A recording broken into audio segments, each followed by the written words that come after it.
ताट घेऊन समोर आली. जेव्हा रावणच युद्धाला निघाला तेव्हा धर्मपत्नीनं सांगितलं, पतिराज तुम्ही जाऊ नका, माझं ऐका हो. रामाला शरण जाण सीतेला सोडा. एक धर्मपत्नी एका पतीपासून जर हिरावून नेली असेल तर त्या पतीची अवस्था किंवा त्या पत्नीची अवस्था काय असते प्रभू हे तुम्हाला माहीत नाही. तुम्ही ऐका, प्राणनाथा ऐका. तो ऐकत नाही. तेव्हा त्यानं तिला डावललं आणि तिनं सांगितलं, काय सांगितलं? मंदोदरी बोले रावणा प्रती स्वप्न देखिले मध्यरात्री, नेनो वानर मिळाले गिरी झिळा जागर बांधिले. माझ्या स्वप्नात येत आहे, मला सगळं घडतंय. आयसे ऐकता वचन रावण कंपायमान झाला सीन. श्रीरामे पावन कथा, श्रीरामे पावन सर्वदा, सकळ कुळ उद्धारणार्धा जिदा जोरोनी आणली. काय करणार आहे? नाविलाज आहे. मालकीनं सांगते, ऐकलं नाही.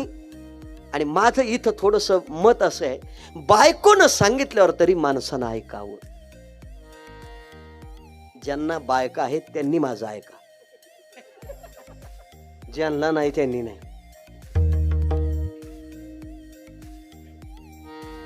जरा जड वाटलं गे.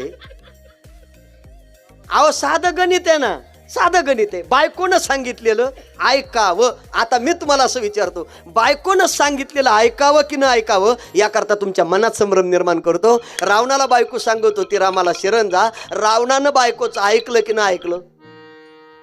नाही. तिचं ऐकलं नाही आणि रामाबरोबर युद्ध खेळण्याकरता गेला. आता मी असा प्रश्न विचारतो, रावणानं बायकोचं ऐकलं नाही म्हणून रावणाचं चांगलं झालं का वाईट झालं? पिशी भरारी माई ह्या वाईट म्हणायल्यात. मग तुमचंच ऐकायचं का? मी अरे मी किती साधा प्रश्न विचारला यांना. रावणानं बायकोचं ऐकावं की न ऐकावं ते ह्या सांगतात नाही.